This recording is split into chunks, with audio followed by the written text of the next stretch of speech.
في ارض بيحكمها السيف والسحر، في تنين شرس بيدمر الاراضي وبيحرق البيوت وبيسلب ارواح الناس. وفي محاولة للسيطرة على التنين ده وسجنه بتحصل كارثة كبيرة بتقضي على عدد كبير من البشر لدرجة ان هم بينتهوا تماما، بينتهوا دون ترك اي اثر يدل على وجودهم في هذا المكان في يوم من الايام. وفي وسط كل الاحداث دي بيتبدل قلب التنين ده مع قلب طفل صغير. يا ترى مين هو الطفل ده وايه اللي هيحصل بعد كده؟ يلا بينا نشوف.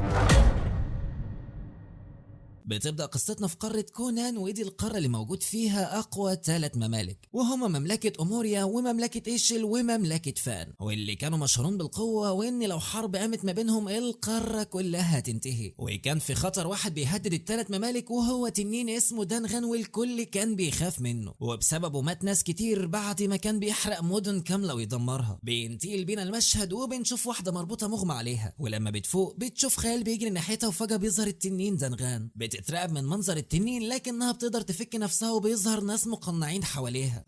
وبنعرف ان ده كمين معمول من ال3 ممالك علشان يحبسوا التنين. بيستخدموا كل قوتهم السحريه وبيعملوا سجن على التنين وبيبدا يختفي. ولكن قبل ما تنتهي التعويذه بيتصاب واحد منهم، وبنعرف انه ملك لواحده من الممالك ال3، وان البنت اللي كانت مربوطه دي هي مراته. بيتكسر السجن اللي حوالين التنين، فبيضطروا يتصرفوا بسرعه وبيعملوا تعويذه تانية. بنشوف علامه ظهرت على التنين وظهرت على جسم طفل في نفس الوقت، وبعدها كل حاجة بتتدمر والكل بيموت. وفي مكان تاني بنشوف شاب اسمه هيرو وفي طريقه للدخول للمدينة. الحارس بيوقفه لما بيشوف شكله بيتصدم وبيسمح له يدخل. الاحتفالات بتبتدي في المدينة، وواحد اسمه نابكو بيمر في موكب وبيوزع فلوس على الكل، وبنعرف ان هو تاجر اسلحة غني على الاخر. بتوع عملة معدنية قدام هيرو، وقبل ما ياخدها بيجي طفل صغير ياخدها وبيجري. بيروح يديها لاصحابه، لكن ولاد الجنينة دول بيتفقوا مع بعض ان هم ياخدوا حاجة من نابكو اهم من الفلوس. بيستخبى الولد الصغير ده وبيقدر ان هو يتسلل للعربيه بتاعه الموكب، لكن كل ده بطلنا هيرو شايفه ومراقب كل تحركاته. بعدها بيسمع واحد بيحكي عن قصه التنين دانغان والبطل اللي قدر يتصدى ليه، واستخدام القطع معدنيه معينه قدر بيها ان هو يهزم التنين. فهيرو بينبهر جدا بالقصه دي، بس فجاه بيجي ولد صغير تاني وبيسرق منه القطع المعدنيه وبيهرب، وبيمسكه الحارس العملاق. بيروح هيرو على طول يهدد الحارس بالسيف بتاعه وبينقذ الطفل. بيهرب الحارس والراجل اللي معاه وبياخد هيرو القطع المعدنيه، بس بيتفاجئ ان الولد الصغير ده بيتخانق معاه بدل ما يشكره. بيقول له انت بوظت كل حاجه. الخطه بتاعتنا ان انا كنت هشغل الحارس والراجل اللي معاه واصحابي هيسرقوا المحافظ من كل اللي واقفين يتفرجوا. بينده الطفل ده لباقي اصحابه وبيهربوا من المكان. هو بيتفاجئ هيرو انه سرق القطعه المعدنيه اللي كانت في ايده حتى من غير ما يحس. بيرجع الاطفال لبيوتهم وهم بيتكلموا، بيوصل هيرو فجاه وبياخد منهم القطعه المعدنيه. بيعرف هيرو ان اسم الولد اللي هو انقذه من الحارس ده هو توماتي، وكمان الواد ده هو زعيم الاطفال. بيهرب هيرو من الشباك، وفي مكان تاني في المدينة بيوصل واحد عملاق وشكله مرعب جدا ومعاه الصورة لهيرو. بيسأل الناس عنه بس الكل بيخاف منه وبيهرب، وبيكون معاه المساعد بتاعه اللي اسمه بالو. في الوقت ده بيروح نابكو يقابل نائب الملك، وبيحاول يتفاوض معاه على انه ياخد من المملكة اكبر عدد من القطع السحرية ويصنع بها اسلحة. فبيعترض النائب، وفجأة شيريشارو مساعدة نابكو بتكسر زهرية غالية في قصر نائب الملك وبيقف يتخانق معاها. بيهددوا نابكو وجنوده، وبيخاف نائب الملك وبيرجع يقف مكانه. وبيتكلم نابكو بيقول ان افضل طريقة للسيطرة على الناس هي الرعب. وكمان بيوري له اشهر باللورة سحرية واللي بتحقق امنية لصاحبها، وكمان بتديله قوة كبيرة جدا. بينبهر بيها النائب، وبيعرض عليه نابكو ان هو لو وافق يستخدم شعبه في استخراج البلورات السحرية من مملكته وصناعته بيها للاسلحة، هيسيبه في المقابل يستخدم بلورة الجراند. بس النائب بيرفض لان الناس هتعترض، فبيقول له نابكو ان الخوف هيخلي الكل يوافق، بس الاهم من ده انهم يلاقوا حاجة يخوفوا الناس بيها. وفجأة بيظهر حيوان صغير بيسرق بلورة الجراند بلسانه وبيطلع يجري. بتهد شارشارو السقف وبيقع الحيوان الصغير ومعاه الطفل اللي كان داخل الموكب واسمه باشتي. بيستغل نابكو الموقف وبيقنع النائب ان هم يستخدموا الطفل ده في تحقيق هدفهم. اما بقى لما بنروح لهارو، فهو بيحاول يهرب من الاطفال اللي بيجروا وراه كلهم. بيقع واحد منهم من على سطح مبنى، فبيحاول توماتي ينقذه بس بيفشل، وبيوصل هارو بينقذه على اخر لحظه. هو بيجي واحد من الاطفال بيبلغ ان باشتي اتقبض عليه، بيقول لهم ان هو اتقبض عليه وهو بيسرق بلورة الجراند من قصر النائب والصبح هيعدموه. فبيجروا كلهم علشان يلحقوا صاحبهم، وبيسيبوا هيرو لوحده. وتاني يوم الصبح والكل بيحضر اعدام باشتي وبيفكر اصحابه في طريقه لانقاذه. بيقول لهم هيرو ان هو هيتصرف وبيروح يوقفهم وبيقول لهم انه غلط بس الاعدام عقوبه مبالغ فيها. بيحاوطوا الحراس من كل مكان وبيدخل في معركه معاهم وبيهزم عدد كبير منهم لكن بيحاصروا عدد اكبر من الحراس. في اللحظه دي بيوصل العملاق اللي كان بيدور على بطلنا هيرو واسمه غيره ومع المساعد بتاعه، وبنعرف ان هو المدرب بتاع هيرو والحارس الشخصي بتاعه. بتقرر شاريشارو ان هي تستخدم في الوقت ده بلورة الجراند وبيتصدم هيرو قوي لما بيشوفها لانها بتكون بتاعه والده. وبنعرف ان والده هو الملك اللي مات هو ومراته وهم بيحاولوا يحبسوا التنين. بتستخدم شاريشارو في الوقت ده بلورة الجراند وبتوجه قوتها كلها على هيرو اللي معاه، بس فجأة القوة دي بترجع عليها بتطيرها لبعيد وبيحصل انفجار ضخم في المكان. بيظهر التنين الاسطوري دغان وبنعرف ان الطفل اللي على جسم نفس العلامة اللي على التنين هو هيرو. بيفتكر اللي حصل له زمان وفجأة بيتحول هيرو وبيتغير شكل عينه لشكل عين تنين، وبتنور العلامة اللي في جسمه والعلامة اللي في جسم التنين في وقت واحد. بيهجم هيرو عليه بكل قوته وبيحصل تصادم جامد في المكان فبيغمى عليه وبيجري عليه غيور علشان يحميه. بيبدأ التنين في تدمير المدينة وبيحاصروا الجنود من كل مكان وبيحاولوا يقتلوه لكنهم بيفشلوا لحد ما بتوصل شاريشارو وبتقول لهم وجهوا اسلحتكم على هيرو قبل ما الاسهم توصل له. بيحمي التنين وبيبعد كل الاذى عنه. الكل بيكون مصدوم من اللي حصل حتى غيور وبيدمر التنين المدينة كلها. الناس بتجري في كل مكان وهي مرعوبة حتى شاريشارو بتترعب منه وفجأة بيختفي التنين. بيضحك مانيك وهو فرحان في الوقت ده وبيفهم نائب الملك ان هو اللي كان ورا استدعاء التنين. بيفهموا مانيكو انه ده كان جزء من خطته وبكده الناس هتعيش في رعب، وكمان هيطلبوا منه ان هو يحميهم وبكده هيكونوا نفذوا اتفاقهم. لا وكمان رجوع التنين ده هيخلي القارة كلها في حالة رعب وهيطلبوا منه اسلحة اكتر وبكده هيبقى غني اكتر واكتر. بيتصدم النائب من خطة مانيكو اللي بيأمر جنوده يتجمعوا علشان يروحوا لارض موت الاماني. وبنشوف هيرو في بيت الاطفال مع غيور وبالو اللي بيحكي لهم عن اهل هارو ودول اللي اتحدوا من 10 سنين مع باقي الممالك علشان يسجنوا التنين دغان، ووقتها اختاروا المنطقة المشتركة ما بين الثلاث ممالك علشان يحبسوه فيها، وده لان كل الممالك اعترضت انه يكون محبوس في مملكة واحدة. نفذوا خطة لاستدراج التنين وربطوا والدة هيرو بمجرد وصوله فكت نفسها وحصروه بكل الادوات السحرية، وبمساعدة 100 من الجنود المقنعين قدروا وقتها يقمعوه لكن التنين هاجمهم وخلص على كل اللي موجودين. وفجأة بيصحى هيرو من سباته وبيصرخ باسم التنين دغان. بيحاول غيور ان هو يهديه بس هيرو بيصمم انه يروح ينتقم ويخلص عليه تماما. بيحاولوا الاطفال يمنعوه لان مستحيل ان هو يقدر يهزمه، فبيرد عليهم وبيقول لهم انا بقالي 10 سنين بتمرن علشان اليوم ده. وبيفتكر لما كان بيتدرب وهو طفل صغير حتى في وسط عاصف التلج كان بيكمل تمرينه علشان يقدر ينتقم لموت عيلته. بيقترح عليه باشتي انه يستخدم بلورة الجراند اللي معاهم علشان يقضي على التنين. بيسالهم هيرو عن مكانه فبيرد عليه توميت ان هم مش مهتمين يعرفوا مكانه وده لانه تاجر اسلحه وبيوزع فلوس على الناس. هم بيفرحوا من غير ما يعرفوا ان هم هيدفعوا ثمن الفلوس دي قريب لانه بيحاول يعمل حرب ما بين الناس، ومش بس كمان بين الناس كمان بين الدول علشان يستفيدوا ويبيع اسلحه اكتر. وحتى نائب الملك انضم ليه وبقى يشغل الناس لحسابه. وبيقرر هيرو انه يرجع بلورة الجراند منه ويقضي عليه تماما. بيبداوا في رحله البحث عن ماكو وبيوريهم هيرو القطع المعدنيه اللي هيهزم التنين بيها. بيتخانق مع بالو لانه صرف مبلغ كبير جدا في لعبه بيضحكوا على الاطفال بيها فبيهرب هيرو منه قبل ما يضربه. بنروح في الوقت ده لشيراشارو اللي بتسال عن نابكو وبتعرف انه رجع لارض موت الاماني، اللي بتكون متفاجئه جدا انه سابها لوحدها ومشي وبتستخدم المرايه السحريه بتاعتها علشان تكلمه. بيأمرها في الوقت ده ان هي تدور على الواد اللي كان التنين بيحميه وبيكون قصده على بطلنا هيرو. وفي نفس الوقت ده بيحاولوا الابطال بتوعنا مع هيرو ان هم يدخلوا لاي مطعم بس كل ما يدخلوا المطعم يطردوا منه، وده لان الناس معتبره هيرو هو السبب في الكارثه والرجوع التنين. الناس خلاص بقت شايفه ان هيرو هو السبب في كل الدمار اللي تعرضوا ليه. بعد كده بتقابلهم بنت نصها انسان ونصها قطه بتعزمهم على الاكل وفعلا بيقعدوا، ولكن بعد ما بتمشي بيتصدم العيال دول ان هي ما دفعتش الحساب وهيضطروا يدفعوا كل الفلوس اللي معاهم. بيرجعوا يباتوا في بيت الاطفال تاني برغم اعتراضهم عليهم لكنهم بيتجاهلوهم وبيناموا. وفي الصباح غيور بيكون محضر لهم اكل كتير جدا فبيطيروا بيه من الفرحه. بعد كده بياخد هيرو المكان فيه وحوش مخاطيه علشان يبدا يتمرن ويعلمه ازاي يقضي عليهم، بس الوحوش دي بتفضل تلزق على وش بطلنا هيرو لحد ما بتهزمه. بيسيبوا غيور يكمل التمرين بتاعه وبيروح يصطاد وحش قوي علشان يبيعه ويجيب بيه فلوس يشتري بيها الاسلحه. في الوقت ده بيشوف هيرو وحش قدامه وبيكون عباره عن تنين رملي. بيقرر ان هو يهجم عليه وده لانه غالي جدا بس الضربه بتاعته ما بتاثرش فيه. وفجاه بيفتح التنين ده بقه وبتخرج منه بنته وبتقول للتنين يمشي فبيسمع كلامها. بتسمع البنت دي دقات قلب هارو بتقول له تعالى معايا. بيخاف منها هيرو بيحاول يهرب بس البنت بتقول له انت جواك حاجه غريبه جدا ويمكن يكون جواك جزء من تنين. في الوقت ده بيوصل غيور وبيسال مين دي. بيشرح له هارو وبالو ان دي بنت خرجت من بق التنين بطريقه غريبه وبيقول له اكيد البنت اللي قدامنا دي عباره عن وحش. بيقرر غيور انه يهجم عليها بس بيمنعوا هيرو وبيقرروا ان هم يسيبوها لوحدها تجمع الحصى من الصحراء ويهربوا. بس الغريب ان هيرو بيفضل يفكر فيها طول الوقت وبيتريق عليه توموتي وبيقول ان هو معجب بيها، بس هيرو بينكر. وفي نفس الوقت بتدور شاريشارو على هيرو في كل مكان وبتستخدم مرايتها السحريه وبتتفاجئ ان هي لاول مره ما بتشتغلش. وبنشوف بوكو وهو بيدي الاوامر لاتباعه بانهم ينشروا خبر رجوع التنين في كل مكان، وبيقول لهم ان خوف الناس ده هو اللي هيخليه ينفذ هدفه، وكمان بيأمرهم ان هم ينتجوا كميه اسلحه اكبر. بيكلم الدكتور بافالو بانه يعمل سلاح نادر ومدمر في اسرع وقت لان الحرب قربت. وتاني يوم بنشوف هيرو وهو بيكمل التمرين بتاعه بيحاول يقضي على الوحوش المخاطيه، ولكن بيفشل لحد ما بيظهر له دب ضخم وبيتصدى ليه، بس بيتصاب هيرو. بيشوف الدب ده رايح في اتجاه سارته فبيجري ينقذها وبيقدر يقضي على الدب ده. بيروح يطمن عليها فبتقوله ان هي نامت فجاه وهي واقفه وعينها مفتوحه، مع اني اشك في ده، بس هي بتقوله ان هي ما قدرتش تشوف حاجه وبتعالجه بالعصايه السحريه بتاعتها. بيروح يبيعوا الدب بعدها وبياخدوا عمله ذهبيه وبيفرح بيها هيرو جدا لانه اول مره يقضي على وحش ويبيعه. وفي طريقهم للرجوع بيشوفوا اطفال بتعيط لان حراس الملك واخدين والدهم وحابسينه، فبيقرر بطلنا هيرو الشجاع انه يساعدهم لكن ما بتظبطش معاه. بيضربوا الحارس على دماغه فبيغمى عليه وبيقبضوا عليه هو كمان. بتفضل ساتورا مع الاطفال لحد ما بيوصل لها توموتي وبالو، بتحكي لهم على اللي حصل معاهم وبيكون في الوقت ده حد مقنع بيراقبهم. وفي السجن بيعرف بطلنا هيرو ان الحراس بتوع الملك بيقبضوا على الناس باي تهمه، وبعد كده بياخدوهم يشغلوهم في المناجم علشان يبيعوا الاحجار السحريه لبوكو، واللي بيتقبض عليه ما بيرجعش تاني. لكن بطلنا هيرو بيوريهم القطعه المعدنيه اللي معاه وبيقول لهم زي ما البطل هزم التنين بيها انا كمان هقدر اطلعكم من هنا برضه. الكل بيكون متجاهله بس بطلنا هيرو لا ييأس ابدا. بيبدا يحفر بالقطعه المعدنيه دي الجدار، وفي الوقت ده بتوصل لشرشارو اخبار القبض على هيرو وبتجري تروح له. بنشوف توموتي وهو في نفق وبيتفاجئ بوجود ساتورا وراه. اما بقى عن نائب الملك فبيتعصب جدا من تصرفات بوكو وتجاهله ليه والاوامره. بيتعصب وبيكسر الكوبايه في الحيطه وفجاه بيسمع صوت من الخزانه بتاعته السريه. بيروح يشوفها بيتفاجئ انها فاضيه والحيطه وراها مكسوره. بيتصدم بوجود ساتورا وتوموتي اللي بيهددوا بدفتر الحسابات المزور، واللي من الواضح انه مألف فلوس كتير جدا من ورا الملك. بيتفاوض معاه انه يديله دفتر الحسابات مقابل انه يخرج هيرو من السجن وباقي الناس اللي معاه. لكن فجاه بينزل جنود من السقف وبيقبضوا على توموتي وساتورا وبياخد النائب دفتر الحسابات بتاعه. بيتدخل غيره وبينزل من الشباك بالسيف العملاق بتاعه وبيقدر يرجع دفتر الحسابات تاني. وفي النهايه بعد تهديد النائب بيقرر يفرج عن هيرو واللي معاه وبيروحوا كلهم يخرجوا هيرو من السجن. بس ابن المفضوحه بيسيبهم كلهم وبيروح يشكر ساتورا وبتاكدوا كلهم ان هو معجب بيها. في الوقت ده بتوصل شاريشارو لنائب الملك وبتطلب منه ان هو يسلمها هارو. هو لما بتعرف انه خرج من السجن بتتعصب جدا، وفي نفس اللحظه بيكون المساجين رجعوا لاهلهم والمدينه كلها بتكون فرحانه برجوعهم. بيبص لهم هيرو بيفتكر ذكرياته مع اهله، وبعد كده الكل بيتجمع على الاكل. وبنعرف ان المقنع اللي كان بيراقبهم هي ايرين. وفي اليوم التاني بيروح هيرو يتمرن مع غيور واللي بيطلب منه ان هو يروح لوحده من غير ساتورا. بيديها العمله الذهبيه اللي كانت معاه وبيقول لها تشتري اللي هي محتاجاه لحد ما يرجع، وده طبعا علشان ابننا يركز في تمريناته ويبطل نحنحه شويه. بتقابلها ايرين في السكه وبتعرض عليها تاخدها المكان جميل، وبتاخدها فعلا لينابيع المياه العلاجيه، وهناك بتتفاجئ بشاريشارو في الميه وبتتضايق من وجودها. اما بقى بالو وتوموتي فبيدوروا على مهمات للقبض على الوحوش علشان يجمعوا فلوس، وبيشوفوا اعلان عن وجود تنين في الينابيع العلاجيه ومعروض عليه مبلغ كبير جدا للي هيقبض عليه. بيقرروا ان هم يبلغوا غيور علشان يمسكوا. اما غيور فبيستفز هيرو بيقول ان هو جبان وبيتمرن طول الوقت، وبرغم كده ما قدرش يحقق اي نجاح في اي حاجه. بيقول له انت بسبب فشلك ده انت مش هتقدر تنتقم لعيلتك، فبيتعصب عليه هيرو وبيهجم عليه. بس طبعا زي المتوقع غيور بيقدر يقضي عليه وبيوقعه على الارض بكل سهوله. بيكمل غيور استفزاز فيه وبيهجم عليه هيرو مره تانية، بس المره دي بيضربه غيور جامد جدا. بيتصاب هيرو في الوقت ده، فبالو وتوموتي بيشوفوا اللي حصل وبيقرروا ياخدوه لينابيع العلاج. وفي الطريق بنشوف مجموعه من جنود شاريشارو مستنيهم، وبنعرف ان اعلان الوحش ده هو خطه من شاريشارو، وده علشان يروحوا الينابيع وبكده هتقدر تقبض على هيرو بكل سهوله. بيتعالج هيرو في الينابيع وبيفوق. بتدي شاريشارو اشاره للجنود بتوعها علشان يستفزوا الوحش اللي موجود في الينابيع. بيتوجهوا لهيرو، بس المفاجاه انه بيقبض عليها هي وبيرميها لبعيد. والله البت دي صعبانه عليها من اول القصه، مفيش اي حاجه نافعه معاها. المهم بيقدر غيور يقضي عليه وبيقطعه، وبعد كده بيروح يطمن على ساتورا وبيروحوا يبيعوا التنين، وبيكتشفوا ان المبلغ اللي كان معروض ده كان خدعه، بس بيقدروا يبيعوه بمبلغ كبير في النهايه. وبعد كده الفريق بتاعنا بيقرر ان هو يروح يدور على بوكو. الاطفال بيكونوا زعلانين جدا ان هم هيفرقوهم، لكن هذا هو القدر يا صديقي. ساعات الدنيا بتجبرنا ان احنا نفارق ناس بنحبهم لمجرد ان رياح مراكبنا بتودينا لاماكن تانية.